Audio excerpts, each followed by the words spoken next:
Alrighty, guys. So this is gonna be a new thing I'm gonna try to do. If this thing gets, a lot of I'll see the most. I'm gonna engage this video to see how mostly the comment section if you guys like it or not. Let me know down below. If so, we'll do another one. It'll be a sequel to this, and we'll do the follow-up video to this. Whatever. Now, as the title states, this is how I would introduce Superman or Kal-El or Man of Steel in the DCEU. So, pretty much, I'll follow the same thing that Zack Snyder did with him crash landing on Earth. Same sequence, even having the sequence between him, Zod, and Jor-El. However, it'll be Jor-El and Zod and Foora, Zod's wife, working together against a common threat and an enemy, which we'll talk about later. But in the result, Jor-El sends his son to space, and he stays on Krypton to fight the threat, while Zod and Foora so supposedly die on the planet. Now, going in, the Kents pick up Clark. We'll keep that going. Instead of John the Kent die, we have Martha Kent die. You're probably saying, why Martha? Two reasons. This scene. What does that mean? Why did you say that name? Would make sense for the sequel. And another reason is I think it'd be better because we've seen John the Kent die in Smallville, which to me, that was handled hell of a lot better than how Man of Steel did it. And it's something different. You have to be the symbol of hope for humanity. That's why I put it. And after hearing that, he lets him. Well, I want to say lets him go. He beats him down to the point that I'm knocked out unconscious. But he hears his mother and he lets him go, and that starts the day of Superman. Also, in that sequence of him trying to get the killers, he starts jumping up in the air. That's how he learns how to fly. And quote unquote. Now, a few years down the road, we go to Metropolis. He works at the Daily Planet with Lois Lane, Jimmy Olsen, Perry White, the gang, and John Corbin. Now, if you don't know who John Corbin is, he's a.k.a. Metallo. Now, Metallo, John Corbin's dating Lois Lane right now. So right now, Superman and Clark are not a thing, which is good. Build upon that to the next film. And again, this film can focus on Clark saving people instead of Clark trying to get punani, from Lois Lane. Now, Superman saves a few people here and there, and he saves the boy. Now, the boy, he asks the boy, what is his name? And the boy's name is Billy Batson, a.k.a. Shazam, or Captain Marvel, wherever era you grew in. Now, the reason I said that was that's a setup for Shazam, and also starts the whole reason why Shazam wants to be like Superman, and quote, that's pretty much starts his, love for the character. Well, not love for the character, but I guess his love for, being just like Superman. And that's a good way. And that's a good Easter egg. You throw a bone to the DC fans. Moving on. Toyman. Yes, I will put Toyman in the first film. Why? He's easy to do, and you don't have to use that much goddamn CGI. Now, you're probably saying, is he the main villain? No. He's not, but we'll get to that. But we use Toyman. He puts explosive all over the bomb, like little toys. Explosive all over the place. Bombs. So that's why he's called Toyman, because he put explosive in toys.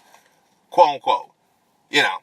Which I think is a cool idea. And then, no, I won't go with the whole Superman anime series route with Toyman, because I think that's too out there. And again, too much work. Just put toys with explosive and call it a day.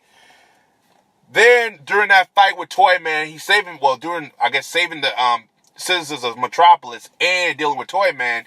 Superman's being watched by this little droid, this little drone in the air, and he just watching them, and it does a feedback, and feeds all the way back to a ship in space. Hint, we get to see Brainiac. Brainiac is watching Superman saving people. He's very interested in the Kryptonian. He knows he's a Kryptonian. He's the only Kryptonians will be able to do this. And he gets, intrigued, so he sends down 2 space pods that landed off of Metropolis. Come to find out, it's Zod and Foora. which never died. Brainiac froze them and kept them as experiment. Well, I don't want to say experiment, as a collection. He's decided to see if the same effects will happen on this, on Superman, what happened on Zod and Ferrara. Zod tells him what happened.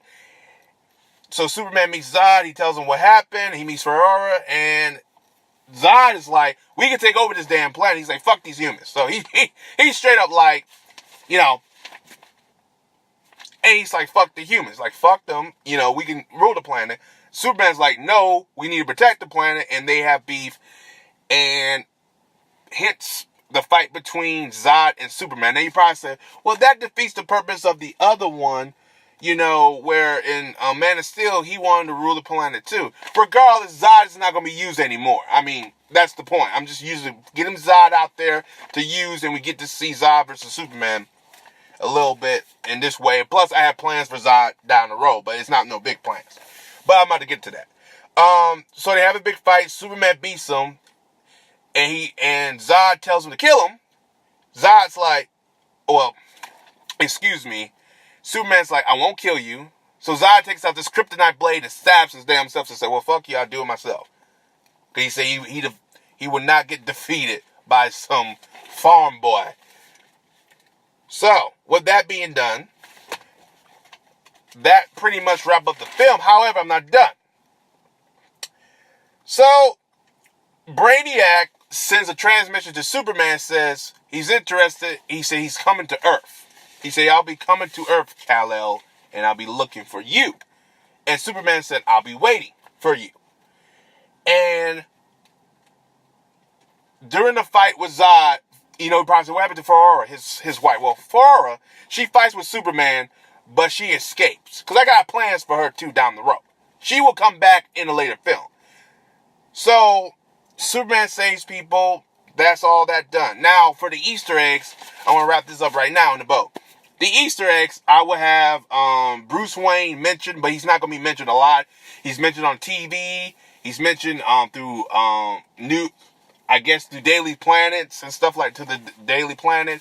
And that's about it. I'll only mention Bruce Wayne. I also will mention Wonder Woman because she also comes before Superman. So, most lies, you're probably saying, what the fuck? No. Well, Wonder Woman is mentioned throughout the world because, again, this is set before, Clark arrives. Well, I won't say Clark arrived, but this is set before Clark becomes Superman. So, she's mentioned here and there. And Superman getting compared to Wonder Woman. Now, we get to the after credit scenes. Lex Luthor gets to Zod's body and takes it. And he takes it before the government gets there and does what they do best and experiment on alien classified shit and don't know what the fuck they're doing. Lex is like, I'll beat you to the punch. And I'll do it. And also I have Lex Luthor cast as Bryan Cranston because Jesse Eisenberg fucking sucks. Now, that's how I would introduce the, Superman into the DCEU. Yeah, I know it's everywhere. It's not the best. But again, this is just an outline and a plan and stuff like that. And that's how I would introduce it. World building, Easter eggs for DC characters, for DC fans, excuse me. And again, it's something that would, I think, please more people, because a lot of people didn't like Man of Steel, the whole, too much death. I mean, Superman should have killed nobody. Well, we have a scene where Superman almost killed somebody, and then he almost had another scene, Superman almost killed somebody. So, I correct the wrongs here and there on that. That's just what I think. Now, with that being said and done, I have nothing else to add on this. Other than, this is how I will introduce Superman. And I want to call it Man of Steel. I'll call it Superman the Man of Steel or Superman Man of Steel. But then again, I was throwing around Superman Unchained, Superman Unbound, Superman Kryptonian. There was many names, but Superman will be the goddamn title of the name. Okay? No Man of Steel bullshit. Just putting it out there. However, the villains I will use, Zod, Ferrara, Toyman, and Brainiac. You're probably saying that's a lot of villains. Well, Brainiac don't have that much to do in this film until the second one. Toyman, he's just there to be the Scarecrow, like in The Dark Knight Rises, to the point I would use Toyman in every goddamn film just for the hell of it. And Zod and Ferrara are like the main villain. Those are the main vocal point of the villains. Again, I was everywhere with this video. Forgive me. This is my first time trying this out to see what you guys think. I'll throw you my ideas and see what you guys think. You say, oh, maybe that was a better idea, or maybe I will change this. That's fine. Again, I'm here just for you guys to start the conversation down there below. But as always, guys, have a Johnson day, and I'll see you guys in the next video. And also, like I said, if I see a lot more like ratios and views on this, I'll do another one, which will do Batman v Superman. But I won't call it Batman v Superman. I'll call it World Finest. And that's point blank. And that will be the sequel to this video. There we'll go on to other things, and yeah, we'll work it out. But as always, guys, like and subscribe. Peace. Have a Johnson day, and I'll talk to you guys in the next video.